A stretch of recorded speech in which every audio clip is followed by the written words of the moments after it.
Então, chegamos naquele ponto em que nos perguntamos o que um cartomante ele precisa para fazer a leitura da mesa real.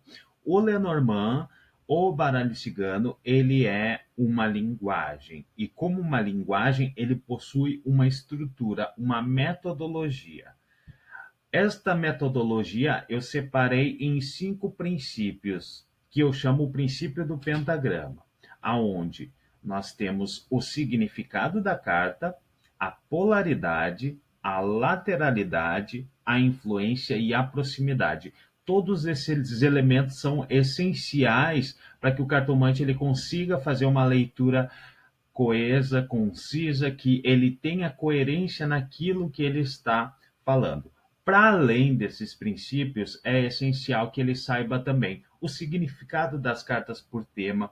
Por exemplo, o que significa uma carta na área dos relacionamentos. Por exemplo, o cavaleiro em assuntos referentes a relacionamentos, a árvore, o que representa, né? Eu diria que uma única carta, ela tem no mínimo 4 desdobramentos, que é o significado principal, o significado tradicional, a essência da carta, ou seja, o conceito expresso pela imagem na carta, o que ela representa no trabalho, o que ela representa no amor e o que ela representa em questões de saúde. Além disso, a gente vai ter os naipes, o que simbolizam e o que representam os naipes em uma leitura. Vamos supor que a gente tenha uma carta tema rodeada de cartas de paus ali. A gente vai ter uma predominância do naipe de paus. O que isto significa? A gente tem uma predominância do naipe de copas. O que isto significa? Então é essencial que o cartomante ele também tenha um conhecimento dos naipes. Cartas da corte, como estamos falando de naipes, a gente também tem reis e rainhas que podem representar pessoas, ou seja, são os reis e rainhas que servem como significadoras de pessoas também no jogo. A gente consegue identificar quem são estas pessoas, ok? Então, seguindo o passo a passo, né? O que seria o princípio do pentagrama ou o princípio da sigla SPLIP? Significado, polaridade, lateralidade, influência e proximidade. Então, o que eu preciso saber? Qual o significado da carta e que papel ela desempenha na leitura?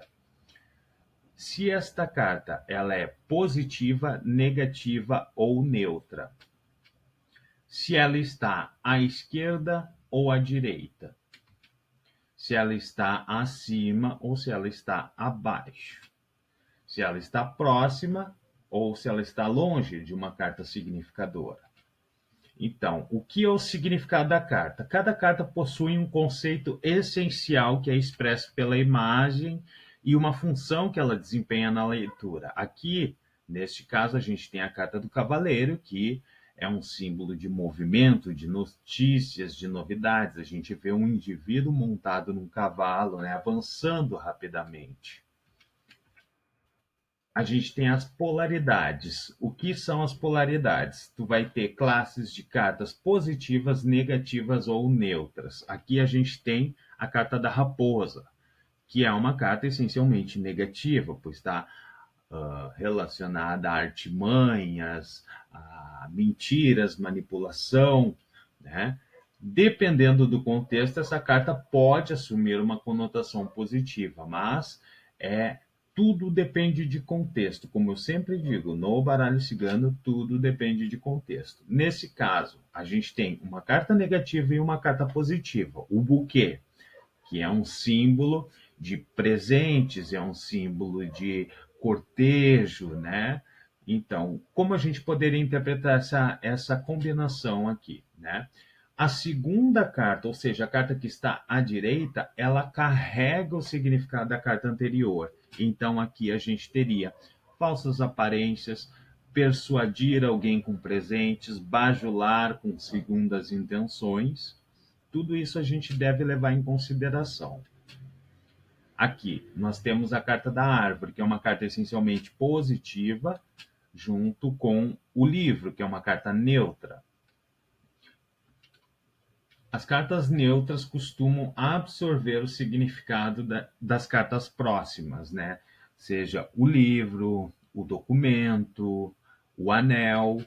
Aqui a gente poderia interpretar como exames médicos, investigar uma questão de saúde, né? Ou até mesmo um curso de constelação familiar. Aqui nós temos a carta da nuvem, que é essencialmente negativa também. E a gente tem a carta do caixão, que é uma carta também negativa, né? Então, quer dizer que, pela predominância de cartas negativas, eu vou ter um resultado negativo? Não necessariamente, pois tudo depende de contexto. Aqui, o caixão descrevendo as nuvens, ela poderia estar simplesmente falando sobre o fim da confusão e do sofrimento. Nesse caso, uma carta negativa ela pode assumir uma conotação positiva a depender do contexto. Então, eu sempre alerto, né? As combinações não devem ser tomadas como fórmulas, como, por exemplo, 1 mais 1 igual a 2, 1 mais 2 igual a 3, duas cartas negativas da positivo. Não, elas são apenas um norte para interpretação, porque nenhum jogo de carta, tarô, Keeper, seja o que for, ele se baseia em regra ou tabelas pré-estabelecidas. Ok, a gente tem uma metodologia, mas isso não são fórmulas. Lateralidade, esquerda ou direita. Neste exemplo aqui, a gente tem a carta da cruz descrevendo, cedendo características e ampliando o significado da carta anterior. Então, a gente poderia ter um homem religioso, um sacerdote, um pai de santo ou um homem que está passando por uma provação difícil. Já se a gente tivesse uma inversão nessas cartas, né?